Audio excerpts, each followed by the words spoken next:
Assalamualaikum warahmatullahi wabarakatuh. Baiklah, di sini kami dari kelompok 4 akan menjelaskan tentang laporan laba rugi dan penghasilan komprehensif komparatif. Nah, di sini kami menyajikan ada laporan laba rugi dari 2015 sampai 2019.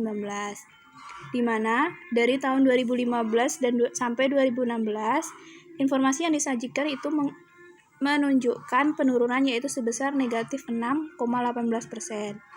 Penurunan penjualan ini diikuti dengan penurunan beban pokok penjualan sebesar negatif 6,84%, sehingga laba bruto juga mengalami penurunan sebesar 0,44%. Laba usaha naik menjadi 1,64%, tetapi di sini beban penjualan juga menurun sebesar negatif 24,74%. Untuk tahun 2016 sampai 2017, informasi ini memberikan penjelasan yaitu penjualan mengalami peningkatan sebanyak 1,49%, yang diikuti dengan kenaikan beban pokok penjualan sebesar 1,74%. Tetapi beban penjualannya mengalami penurunan sebesar negatif 13,11%. Sedangkan untuk laba neto menurun sebesar 170,22%. Untuk tahun 2017 sampai tahun 2018,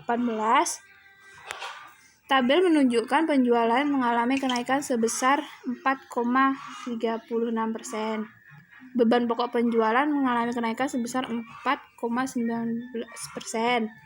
Dan untuk laba usaha meningkat menjadi 51,93%. Dengan laba neto naik menjadi 799,70%. Untuk tahun 2018 sampai 2019, informasi ini menunjukkan penjualan neto mengalami penurunan yang signifikan, yang mana di awal yaitu mengalami kenaikan sebesar 4,36%, kini menjadi negatif 0,82%, dengan beban pokok penjualan sebesar negatif 0,04%. Dengan adanya analisis laporan tersebut, dampak dan resiko pertumbuhan kinerja perusahaan atas laporan laba rugi sepertinya sangat mempengaruhi laporan tersebut, di mana PT Pabrik Kertas Tijwa Kimia Tbk dan entitas anak mengalami pertumbuhan yang baik meskipun pada akhir tahun berjalan mengalami penurunan laba neto dari perusahaan tersebut. Pada dasarnya, penurunan laba dari sebuah perusahaan akan berdampak juga pada perusahaan tersebut karena perusahaan tidak dapat memanfaatkan laba yang dihasilkan untuk aktivitas operasional dalam meningkatkan laba perusahaan. Jadi untuk dapat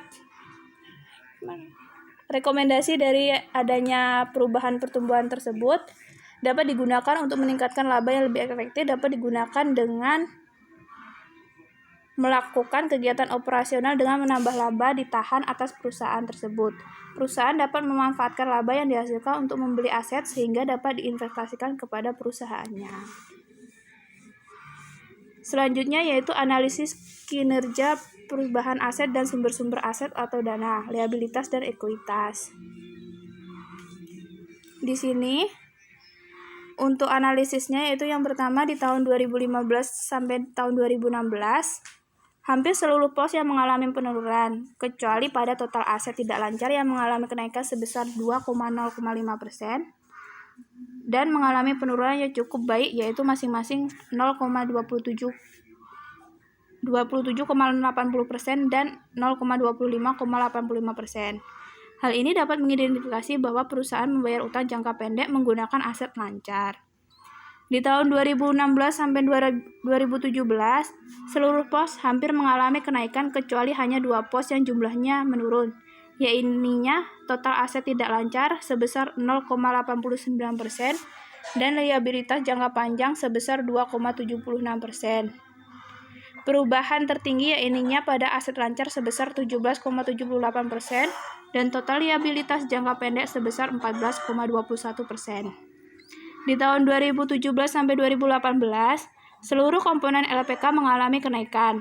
Total aset lancar berada pada tingkat tertinggi yaitu 33,53%, disusul oleh total ekuitas sebesar 23,92% dan total aset sebesar 14,89%. Untuk tahun 2018 sampai 2019, ini komponen yang mengalami kenaikan yang paling tinggi ialah total ekuitas dengan kenaikan sebesar 12,16%. Disusul dengan kenaikan total aset tidak lancar sebesar 7,90%. Ini dapat diidentifikasi bahwa perusahaan menambah aset tidak lancar dengan menggunakan ekuitas. Dibuktikan dari penurunannya total liabilitas jangka pendek sebesar 2,65% dan liabilitas jangka panjang sebesar 3,26%. Dampak dari risiko pertumbuhan, kenaikan dan penurunan elemen LPK secara drastis pada TIKIM tahun 2019 sampai 2019 mengidentifikasinya kan adanya resiko bahwa kinerja perusahaan kurang stabil.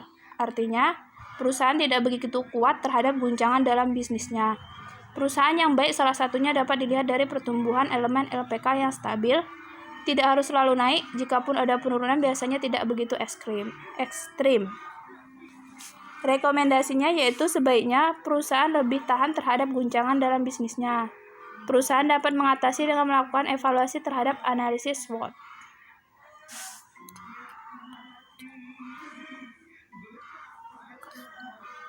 Selanjutnya yaitu analisis kinerja pertumbuhan arus kas atau laporan arus kas. Hasil analisis yaitu laporan arus kas PT Pabrik Kertas Ciwi Kimia Tbk menunjukkan bahwasanya arus kas dari aktivitas operasi dari tahun ke tahun mengalami fluktuasi atau penurunan dari tahun ke tahun. Fluktuasi tertinggi dan signifikan yaitu terjadi pada tahun 2015 menuju 2016, yakninya sebesar 353,756%, turun menjadi 151,197%. Di mana dari rentang tahun 2015 sampai 2019 ini, kenaikan sangat signifikan terlihat pada tahun 2018 menuju 19.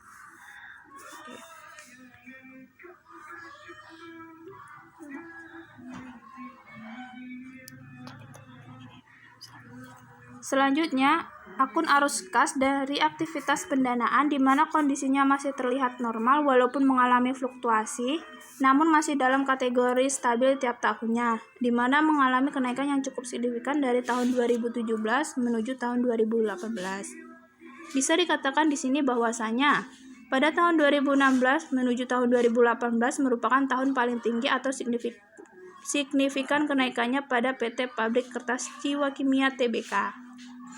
Kesimpulannya, PT Pabrik Kertas Ciwi Kimia Tbk harus bisa lebih mengelola arus kas yang dimiliki agar perusahaan dapat melakukan kegiatan operasional tidak terkendala masalah pendanaan dan bisa melakukan investasi untuk menambah aset perusahaan sehingga perusahaan terjaga keberlanjutannya.